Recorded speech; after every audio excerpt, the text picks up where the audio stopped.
Let me just say good morning to you all. Really glad that you've been able to join us. We hope that within an hour's time, you will have understood more about the work that MKS have carried out on behalf of the Church Life Review Group.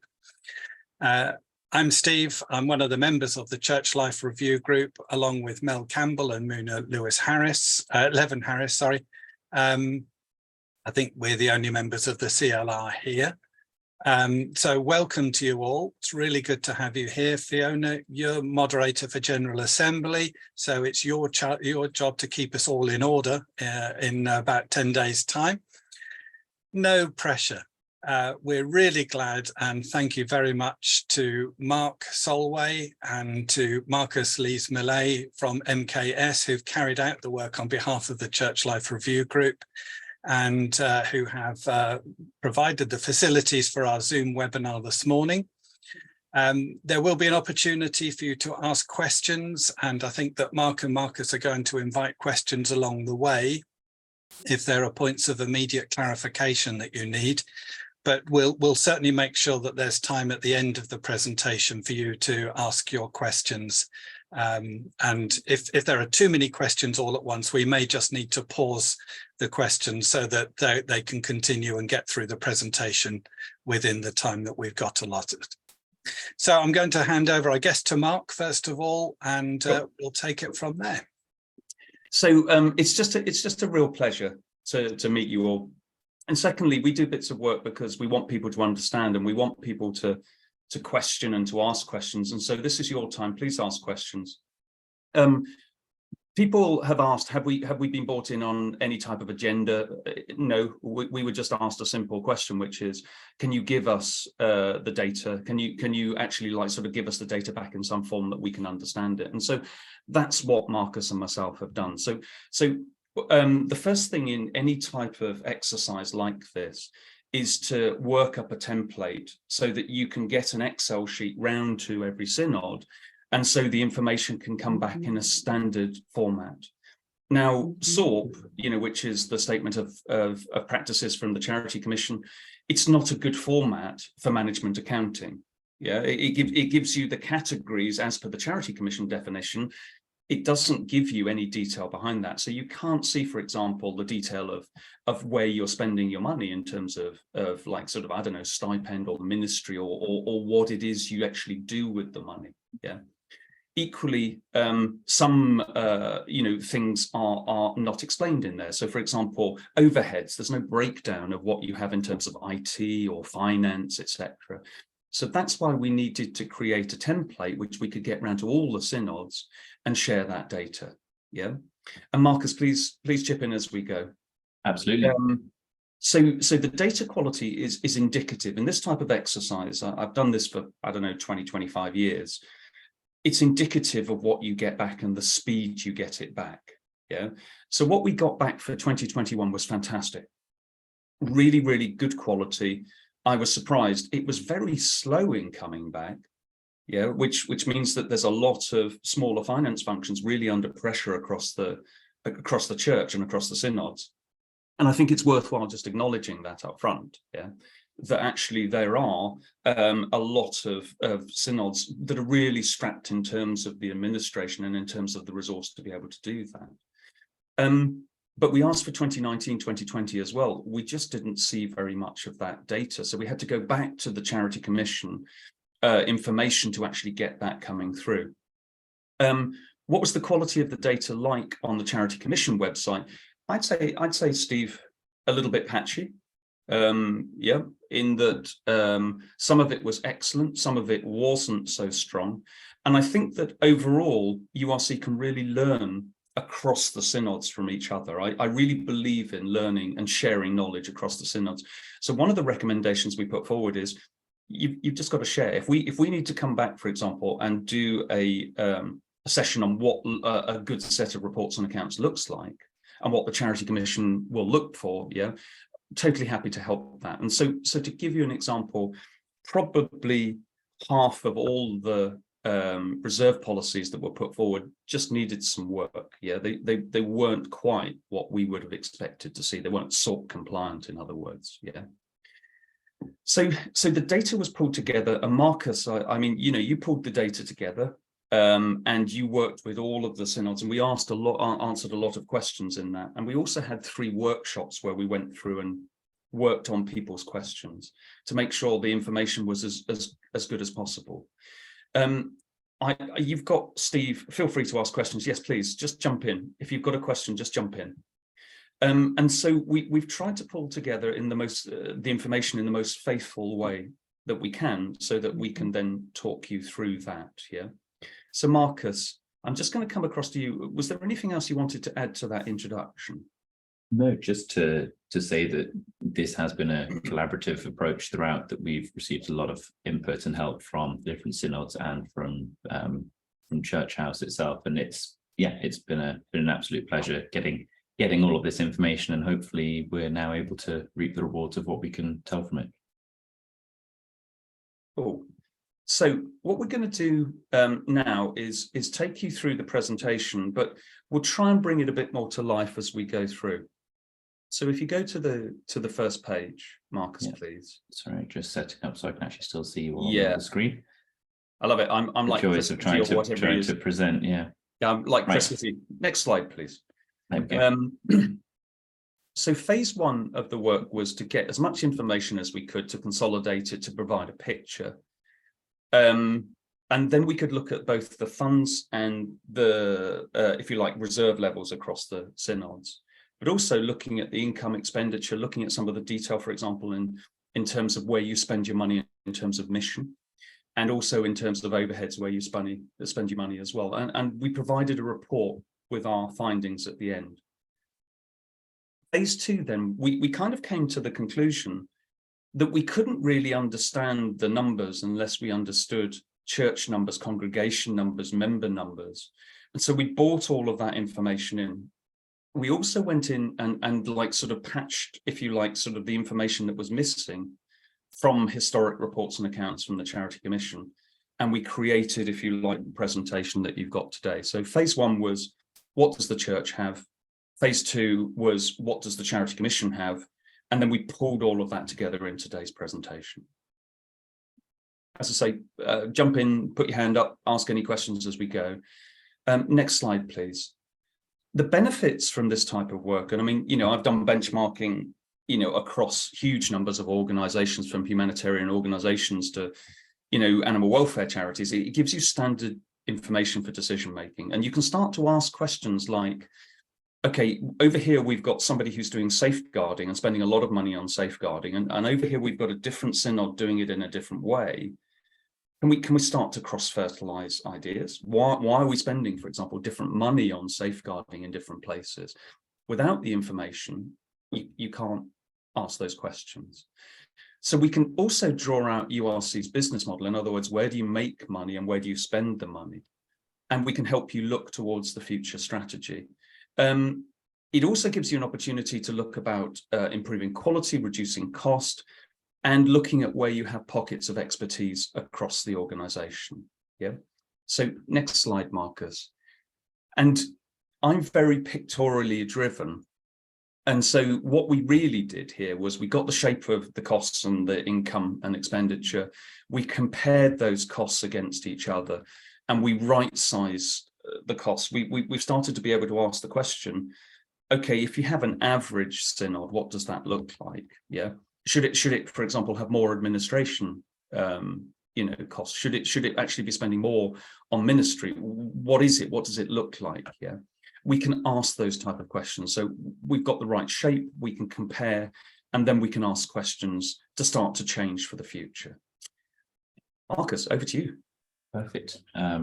Thanks, Mark. So the main bit we're going to go into in real detail here is the numbers that we got from that synod return, that year of 2021, where we got a full set of data from all the synods for that particular year.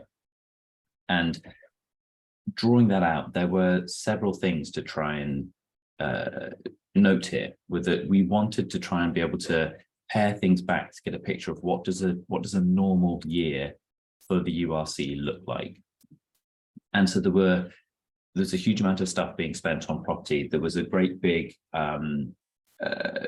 extraordinary pension contribution and things like that that we've initially stripped out to try and show a picture here of what, if you were to take away all of that sort of stuff, what would a normal year for the URC look like? And you can see here for the Synods and for General Assembly that investment income at the very top there, that 3.6 million for the Synods and that 1.5 million for General Assembly, is the lifeblood of the URC. However, looking down at what you're spending in expenditure, that you are spending more than you're getting in here, and so it looks like that that red box at the bottom is showing a total realized deficit for both the Synods and for General Assembly. However, at the very bottom there is this really, really crucial line, which is the unrealized income.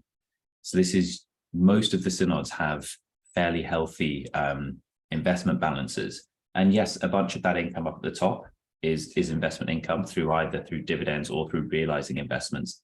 But then at the bottom here, we've got that unrealized income, which this is really showing how on a day-to-day basis, on a normal year, without any of the sort of extraordinary other things going on, how reliant the URC is on those investments. And that unrealized income at the bottom ultimately leads the Synods to look like you're in a very healthy position. So your reserves will be, your investment balance will be going up because of all these unrealized gains. But the thing is that once you are crystallizing those and using those investment gains, once you're spending them, they're gone for good. So having those investments as the main source of your income there is great, and it's a very lucky position to be in, but it's also about being aware of how you're using them and using them in a very deliberate and conscious manner, rather than simply trying to live off that investment gain in the hope that every year will be a good year, because not every year will be like 2021 was. That unrealized income could very easily be an unrealized loss if the markets are performing poorly as opposed to performing well. The next thing we've done here is said, well, okay, what about all the property that the URC as a whole has? Because there's a lot of it. And to bring that back in, we've then added this in section here. So you can see the difference from here to here, where all we've done is we've added back in the property income and we've added back in the property costs. So income on properties is relatively modest compared to the investment income that you have, but there's a lot of property sat on all of your balance sheets. And so using that property as best you can here is really important to trying to help balance those books. The costs there are much, much higher than the income that you're getting for your property. And that's indicative of the nature of the properties that you have a lot of old buildings that require a lot of maintenance and support to keep them in their fit state. There's a lot of properties that are such as the mansards, where you're generally not able to use them for income because instead they're being used to house ministers and that sort of thing. So it's not necessarily surprising that your property costs are higher than your property income, but it does mean that looking at that red box again down at the bottom, that number has grown even more once you add all that property back in, that your property as a whole costs you money rather than makes you money. And so that's food for thought of how best can we use that property portfolio? Can we be doing anything better with that? Can we be helping use those assets to maximize the reach that we're having?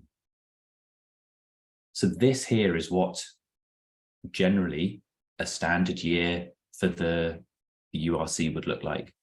And then finally, the last thing we did was we said, well, every year there are churches closing and their income and their assets being transferred to the synods. And there was also in 2021 this extraordinary pension contribution made by a bunch of the synods to try and close down that pension deficit. So bringing all of that back in gives us the full 2021 picture. And you can see that the income from closed churches, that assets and income from closed churches there of about 10 million sort of broadly nets off with the extraordinary pension contributions. But in a normal year, you wouldn't necessarily have those extraordinary pension contributions. So actually, all of those churches that are closing and are transferring their assets and their income back to the synods actually means that you are getting a good sizable chunk of income every year from those closures. But of course, the thing is that every time one of those churches closes, that's it, it's gone. And so that is a shrinking platform, or a shrinking golden goose, that every time you're getting some of that chunk of income, that means that's one more church that's closed. So really the picture we're trying to paint here is that the investment income for the synods is really, really critical. The property income, and more importantly, the property expenditure, is also vital here, because you're spending a lot on property, and it's about trying to make sure that you are making that spend in the best possible way, trying to use that property in the best possible way to support the URC as a whole. And across the next page, we have the balance sheet as well here. Sorry, just before you go any further, Marcus, there was a question from Richard who said, is investment income actually asset sales rather than interest and dividends? Great question, Richard. We can't see that, yeah. So what we've actually got in the numbers behind and the sheet that we asked for was both the investment income, in other words, the interest and dividends, and the proceeds of the sales that have actually come through. So we can break that down in the background. We just don't have the numbers here, yeah. But we put both of those, Richard, into the figure. They're called investments. Yes. So just making so sure it's a combination of the two, that it is both the sale of investments and income from that, as well as from interest and dividends. Okay. And then Stephen, you asked then, I'm confused about the unrealized income. This is where you've got an investment portfolio which grown, but you haven't actually realized it. Do you see that? You've got the accumulation of wealth there. You've got the accumulation of your asset, but you just haven't realized it. And when we say realize, that means sold it. So you bought shares in Apple, say, and they used to be worth £1 a share, and now they're worth £1.50 a share. You've got that 50p unrealized gain because you've yet to sell those shares. You've not crystallized that gain yet, because that could still go further up or back down. So that's what that's saying, is that your total balance of investments has gone up, but you haven't yet sort of cashed out to actually crystallize that gain. You haven't realized that gain yet. Does that make sense? Does that make sense, Stephen? And pop yourself off mute, ask us questions directly, and same with yourself, Richard, if you need to actually ask further. The follow-up. The answer to that, to I do understand what it means. It's not real money, and I suppose the other side of it is in an environment where there's 10% ish inflation. Yeah. What does unrealized income? Is it unrealized income over inflation, under inflation? It's just we own this stuff that some people say is worth more until you sell it, then it suddenly becomes worth a bit less. Yeah, it's a great point. Yeah. I don't know if that was Richard or Stephen talking, but it was a great point, because if inflation will erode. And the thing is, when you have an investment portfolio, what we're going to come to talk about later is investment portfolios. And if you hold your money in cash, that will erode over time, because you never keep pace with inflation with cash. On the flip side, if you hold shares, you typically outperform the inflation rate, yeah? And so you need a balance of all of these things in the portfolio. What we'll come later on to see, and what it says in the report, is there's real variability across the synods as to how you manage your investments. Some use investment managers, some don't. Some pay a very small amount. I think it's 0.5%. Others spend up to 5%, of the portfolio on management fees. And so, actually, I think you're raising a really good point. This can't just be taken in isolation. You have to look at what's going on in the general economy and inflation as well. I think it's a really good point. Yeah, but that also then raises the question about that, going back to the initial slide that Mark had about standardized information for decision making, something like that, being able to take a look at the URC as a whole and at your investments, saying, well, actually, if you were to your collective buying power in terms of your investment portfolio, onto this slide here, we can see that you've got, 167 million pounds worth of investments there. To any investment manager, that's an absolute boon to get that sort of business. And so instead of each of you scratching around to try and find your small local investment manager who can maybe help you out on a pro bono basis or something like that, being able to use yourselves as a collective whole actually shows that you are quite a big player and could be a very big client to someone like that who would really value trying to win your business. To follow on then here, looking at the balance sheet, again shows that fixed assets make up the vast majority of the assets that you hold as the synods and as General Assembly, and that is broadly a combination of property, of churches and manses and that sort of thing, and investments. Going back to that investment portfolio that is the lifeblood of all of your income. There's then a few bits of sort of investment properties where you're holding properties for a specific reason, to be able to sell it, to be able to use it as an investment rather than as a sort of fixed asset or a manse or something to be used by a minister.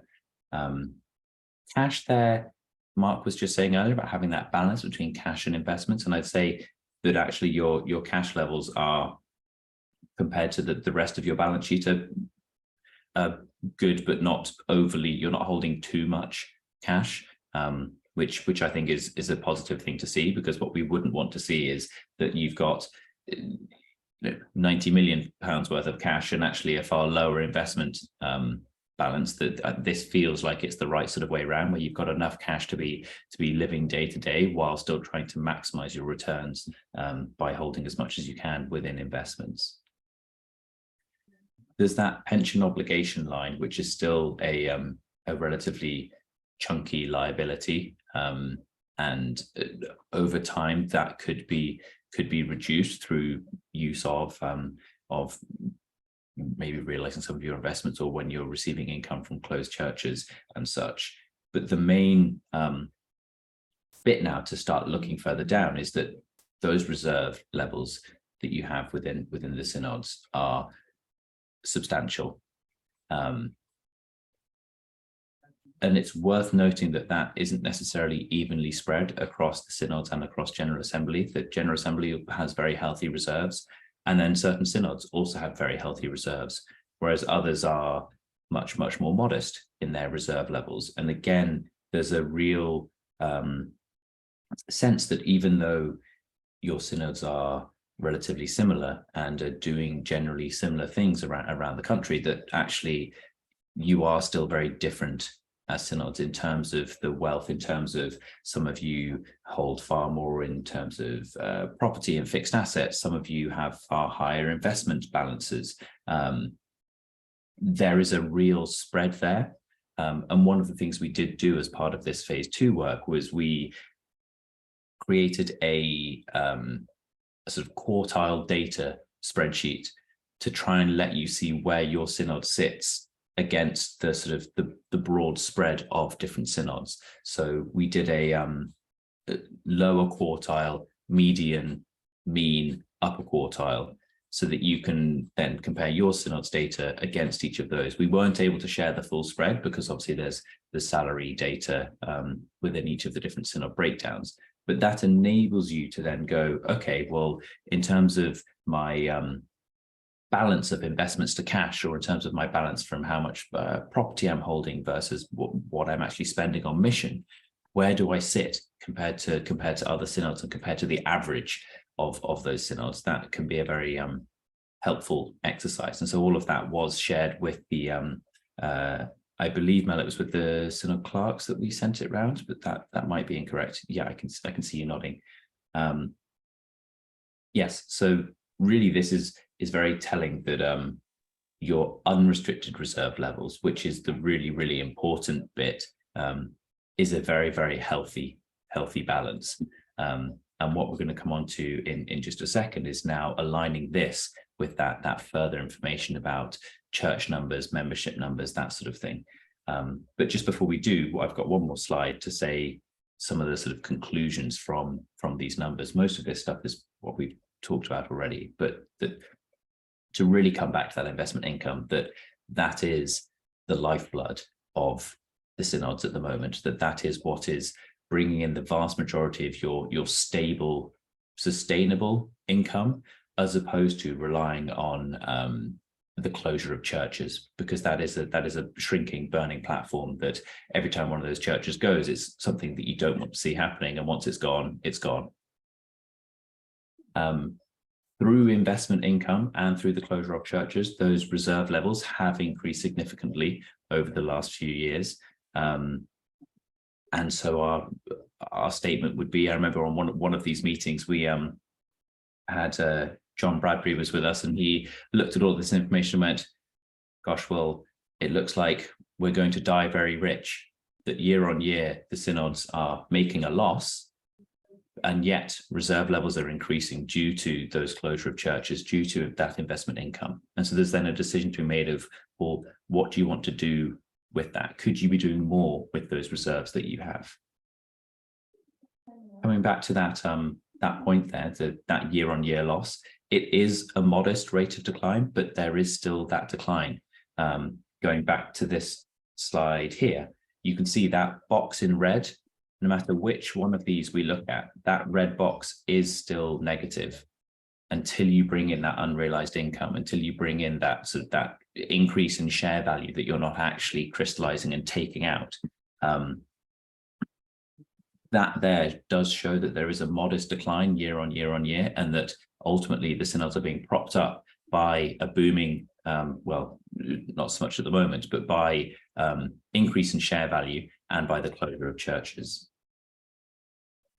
The assets aren't evenly distributed across the synods. Some synods are wealthy, while other synods are lacking in resources. And could there be some form of means to help different synods have more outreach and undertake more ministry than they currently are able to? There's questions to be made there. There is, again, this goes back to a point that Mark made earlier about learning from each other and learning best practice. There is a wide variety of mission work going on across the URC, because when we asked for your spend on mission, we asked for it to be broken down by the different types of mission spend, and there was a real variety there. And so being able to use that and capture that and look at which synods are doing what and which synods are doing things well, learn from each other, be able to find out who the sort of the beacons of best learning or best practice in certain areas are across the synods, be able to share that information with yourself, so that if you're wanting to try something new, check if another synod's done it first, because chances are they may have done. And if you can learn from what worked or what didn't work with each other, you can help make yourselves as good as you can be. And that can also help to keep costs down at the same time, making sure that you're being more efficient with what you're doing and more effective in terms of the actual delivery of mission ministry. And now I believe, Mark, I'm going to be handing back to you to talk through, once we start bringing in more talk about reserves and members and churches and that sort of thing. Yeah, I thank you, Marcus. I just wanted to go back on one thing that was said, which is about pooling investment portfolios. You're all individual synods, you're all individual charities. Ours is not to speculate about what you want to do strategically in the future, but equally, actually giving you information about how much you spend on your portfolio management, and also how much, if you like, sort of care and work you do around that. It gives you reconnaissance, so you can see across the portfolio. And of course, that comes back into risk, and the return that you make from those portfolios. And so I want to be really, really careful in saying, actually, you have a lot of experience across the organization. How you structure that is entirely your decision as the General Assembly. If you can go to the next slide, then. Marcus talked about the small amount of money that we've got, which is a deficit that is occurring year on year. Well, actually, there's 7 odd ways that you can deal with that. I mean, you can raise income. One of the things that I find quite interesting looking through the reports and accounts is not a lot of the URC Synods are reporting that you're spending on raising funds. That means that you're not doing fundraising. Yeah, so, specifically from the Synod, you might be helping the local churches, but you're not doing it yourself. Is there an opportunity there? Question mark. Yeah. You can improve cost recovery on grants and any contracted services. In other words, you can just get better at building your overheads in. You can undertake cost reduction measures. You can use your restricted funds better. And I think it's really interesting to note, and we're going to come to this, that as the money has been come back from local churches and sale of local churches, a lot of that money has been put aside and earmarked or has been used as restricted money. If you've got unrestricted money, you can use it in any purpose. With restricted or earmarked or designated funds, you can't. You have to only use it for that purpose. And so we're seeing actually that there's more money coming into the organisation, but that synods are equally trying to hold that over for a certain purpose. That reduces your flexibility. You can improve efficiency. You can build partnerships with each other or with other organisations. You can reimagine the URC's work. But for me, one of the interesting things that's come out is it was exciting, I think, for John and others, Mel, I think as well, to see how much we spend on mission, to see how much we spend in terms of the work that we do from the church, and to say how can we have greater impact from the work that we do. I think it's a key question, because Marcus and myself are talking about money here. This is not about money. You create change and well-being in people's lives. You do the work of the church and faith through the work that you do. How can you have greater impact in that way? Next slide then, please, Marcus. We've got about 2 or 3 more slides. I'm not going to over-egg this, but you can see on the left-hand side here, this is where your assets are held. As Marcus said, huge amounts of investments, and those have increased over time because of stock market gains. It might drop off in the future, not quite sure, but then you've got a property investment portfolio which you're holding in the aim of actually sort of making money from that property in the future, or as part of church assets. We can't see that. That's something that you might want to do a more investigation on in the future. And then what we've got is net current assets, your cash, your debtors, your creditors, a small amount at the top here. So the overall pictures are that reserves are increasing. And then if you look on the right-hand side, you see how they are increasing. Well, you've got restricted reserves increasing, general reserves increasing, and then these designated reserves are where you hold it over for a demonstrable purpose. Those are increasing too, and a small amount of endowment funds, yeah. But just being careful that we're trying to maximize the amount of unrestricted general funds, because those are free and flexible. You can use those in whichever way you want. You can see that there, yeah. Rachel, I can see you having a really good look at that, yeah. Do you want to come on off mute and just ask your question, or is that clear to you? No, that's fine. Next slide then, Marcus, please. So we then had the information available to look at the reserves, and the blue bars are just what's come from the last slide. You can see that just increasing. And the orange line then is the number of churches. Now we've started this scale at 200,000 total reserves. So in other words, that's 200 million. So it's slightly compressed, but you can see it's just exactly the same figures as the previous page. And then you've got against that the number of churches going down. Yeah. So in terms of total reserves, you've had a 7.3% income per annum increase. In terms of number of churches, you've got a 2.1% per annum drop off. And the real trend here that matters is the drop off of number of churches, the drop off in attendance.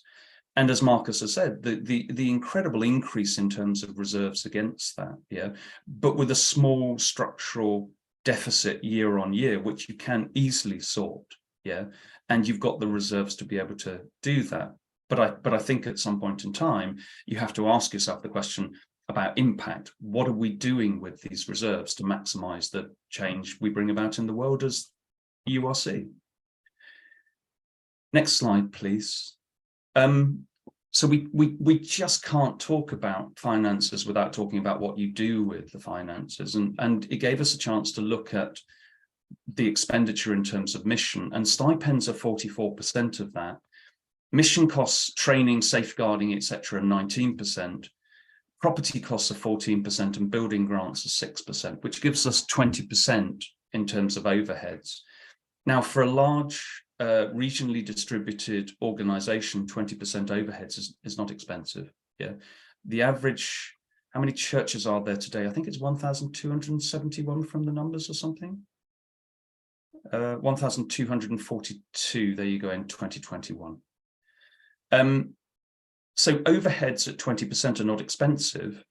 They are just indicative of the type of organization you have. And across the UK, the average charity has about 15%, overheads. But what you'll see is that the synods have slightly higher overheads. Why? Because they're smaller entities, and the centre has slightly lower overheads. Why? Because it has all of the stipend and M&M income coming through. So we've also given in the final report, if you want to have a look at that, a real comparison by stripping out M&M, which gives a slightly different picture in terms of overheads. And the question that we would pose is, does the mission spend create the outcomes you're hoping for? Back to this focus on not just spending money, but also about the impact that we create, for the church from that. If you can go to the final slide then, Marcus. That's really it. So what are your key takeaways? How do you influence and change the URC's future strategy? How do you use this information? And just before I finish, I'm just going to go back to the report itself. Let me just move my my picture, and I just wanted to give you an idea in terms of the expenditure. Now, this is in terms of mission. Yeah, I can always put the report up on the screen, Mark, if that helps. No, if you don't worry about that, Marcus. If you just go back one slide, please. See here, we've got mission costs, training, safeguarding, etc. 19% of our expenditure. The question is, what does that break down into? And I can give you the numbers here. I mean, the first is mission evangelism, 21%, safeguarding 5%, welfare and pastoral 6%, children and youth 11%, mission other, which is ecumenical and environmental, 28%, and then building grants 29%. Yeah. And so property costs and building grants obviously split out separately, but there's two ways that people are making and paying grants. So I just wanted to give you an idea of the type of information we have about mission-based expenditure as well. So safeguarding, welfare, pastoral, children and youth, etc. That's pretty much everything we had to say. And so, Steve, it's really back to you then to guide the questions. And we're happy to answer anything. And hopefully that's been informative and useful for you. Thank you so much, Mark and Marcus. I know numbers aren't everybody's game, but I hope that through the verbal explanation and through the pictorial representation on the graphs, then at least some of this has become a little clearer to you. Nevertheless, there may still be many questions. So perhaps I think there will be, Steve, if I know what's happened in previous sessions. If you would like to start asking your questions, it might be easiest if you can to use the raise hands function on Zoom so that we can try to come to you in order, but we'll try to be fairly flexible. So anyone that would like to ask a question first of all.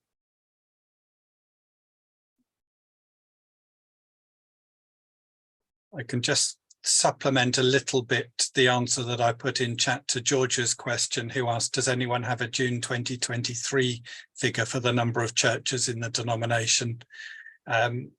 It's really difficult to get that information completely up to date and quite possibly impossible without phoning around every synod and say, as of close of business yesterday. The number is changing all of the time. I know in the West Midlands, we've got one church closing on the 9th of July, another on the 31st of July. So the number is shifting all of the time. The trend is still very much that we're closing churches, not opening them. There will be coming to Assembly a request to recognise, I think, one new church. It's only one, I think. And the list of church closures will be significantly higher.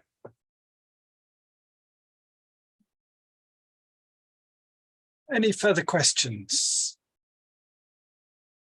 can't believe you've got all of this down completely clear in your heads now.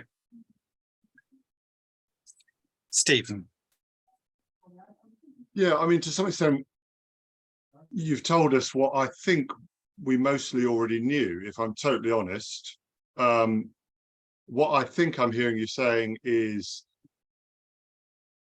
we're growing in terms of unrealized income quicker than we're declining. And as John Bradbury summed it up, we're going to die a rich church. I guess to me, the question is this whole idea of efficacy. And, so if we're going to invest some of this income or these assets, this is part of my job description. But how have we got, we're so focused on local churches, and I believe in that utterly, the focus on the local church. But is there evidence that says actually doing things, trying mission projects that sort of go beyond working with local churches? So for me, the money stuff is interesting, but the how we do mission differently, you've said 11% spent on youth. Should we just be spending, loads more on youth? Is that actually a viable strategy? Should we be spending it all on old people? And will that just vary across the... You've left me with more questions than answers, but I'm not sure they're financial questions. It's not really a question, it's more a comment. I'm going to shut up now, and you can make any comments you like. Steve, would you mind if I just respond? Yeah, because Please do. I think what Stephen's just actually said is spot on. I mean, for me, I'm a money person. I've spent my years doing money, but money is nothing unless you use it on the purpose you exist for. And so what Stephen's just articulating is, what do we exist for? And that's totally right. And so Stephen, just to say, out of the overall expenditure you have, 19% of that goes on mission, of which 11% goes on youth, let's say, or 19% and 19%, whatever that is. So you're actually spending 3.8% of your overall funds on youth. Question mark, should that go to 5%? Should that go to 7%? I think now you've got the numbers, you can start to play with it, and you can say, okay, what does that mean? If we want to do more older people work, we want to do more youth work. And the world at the moment really needs that type of support with cost of living increase, with people really struggling day to day. People really need that support from the church. And so I think you've got a ready-made place in this. And I think you're asking totally the right questions, which is, okay, cool, you've given us the numbers. One final caveat, we don't have the local church numbers in here. We just don't have the figures. If you wanted to do that, you'd have to do the same type of Excel type database. You'd have to get that sheet together. You'd have to send it around each of the synods or churches to get that information. Personally, I think it's really worth doing, because then you've got a snapshot, even just once. And then the question from that comes, Stephen, what do you need year on year to manage URC in the best way going forward? And it's the start of a journey. Thanks, Mark. I would also add, what the analysis shows is that the URC balance sheet, over £250 million, but how much of that is tied up in fixed assets, which are not easily realized and converted into cash. So it's not as simple as saying we've got far too much money. What we know more clearly now is that we've got far too much money, but not necessarily in easily accessible places. And we need to do some of that strategic thinking that Mark was just explaining. Do we need to realize some of these assets? When it's no good having money saved for a rainy day, it's pouring down. Do we need to take some of this strategic view about, do we need fewer bricks and mortars? Do we need to worry less about some of our roofs so that we can actually get on with doing our kingdom building work? Yeah, and this is just hopefully giving you the sort of the data to enable those sorts of conversations. Like, as you say, actually, of all of the reserves that you've got, the majority of that is investments rather than property. But then if you're relying on investment income to pay for yourselves day to day, then how much of that can you afford to be realizing to spend on increasing your mission spend and that sort of thing versus how much you need to be keeping to make sure that you're still getting that investment income every single year. This just hopefully gives you that information to enable those sorts of conversations to happen, because from looking at the annual returns that were sent to Church House every year, it's very, very detailed about number of churches, number of members, that sort of thing. But up to now, there's never really been a collective financial picture of the URC. And so that's what this is trying to enable to happen. Yeah, that's right. And the report explains that functionally we're treating our investments as bricks and mortar. Our vehicles, our investment vehicles are being intended to be held for the long term. Yeah. And so they're again not easily changed into cash, but we can make different decisions. Can I come to George, please? Can I ask, this may be outside the scope of what MKS were asked to do, has any comparison been made with the Methodist Church? So I mean, I'm happy to ask that, George. It was outside scope. We haven't done any comparison against other churches, because when you're benchmarking, you can compare 1 against other churches, 2 within the synods themselves, 3 externally. And so I would say that's exactly the right question now, which is, okay, how do we start to benchmark against some of this?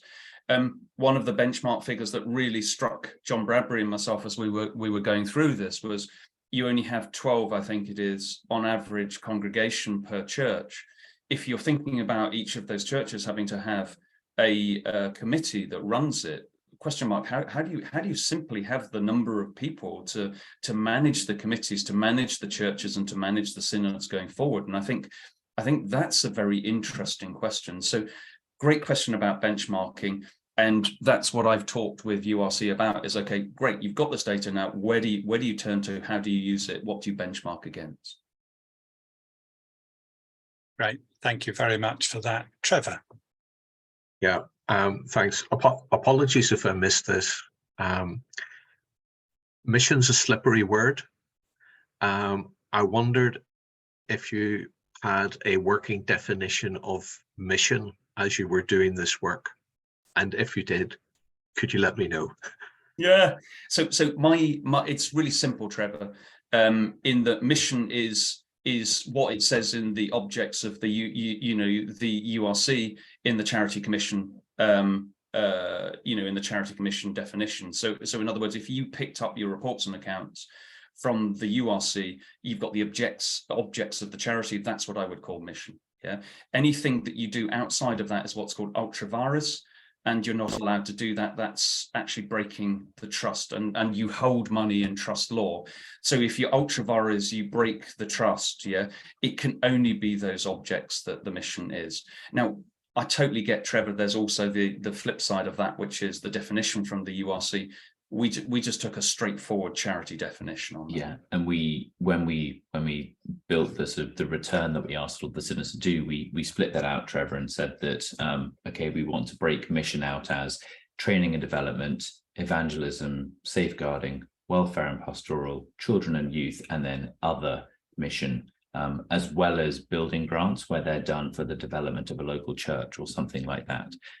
So we were very much. We built that framework of the different criteria, but we then very much left it up to the synods to populate that for us. So your question of what constitutes mission, what doesn't, was we tried to make the buckets as broad as we could, but that ultimately it was up to the synods themselves to fill that template out for us and to use their own judgment as to what fell into mission versus what fell into maybe support or overheads, that sort of thing.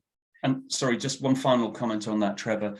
It's a great question, because when we went through the consultation session before we pulled the Excel sheet together, we asked the question, what do you want to see? This is what came back. So that's what we've broken down from there.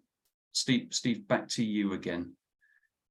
I was just, whilst you were answering, I was just looking to see if we've got the Excel template on the Church Life Review group page, and we haven't, but I think that we can do that so that you can see the different categories under which we all responded, all the synods responded.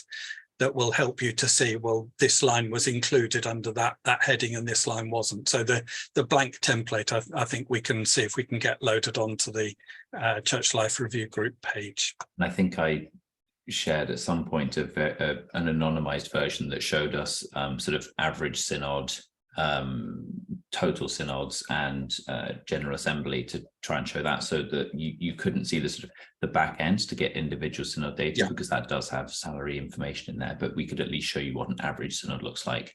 You can then compare your synod against that. Craig, over to you. Oh, you're on mute, You want Craig. to unmute, Craig? You're on mute.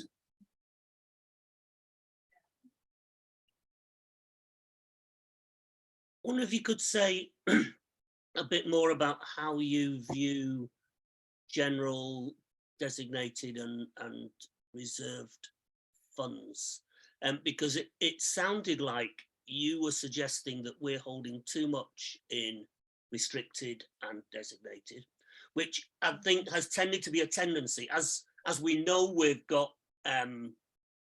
windfall money in effect from the sale of properties.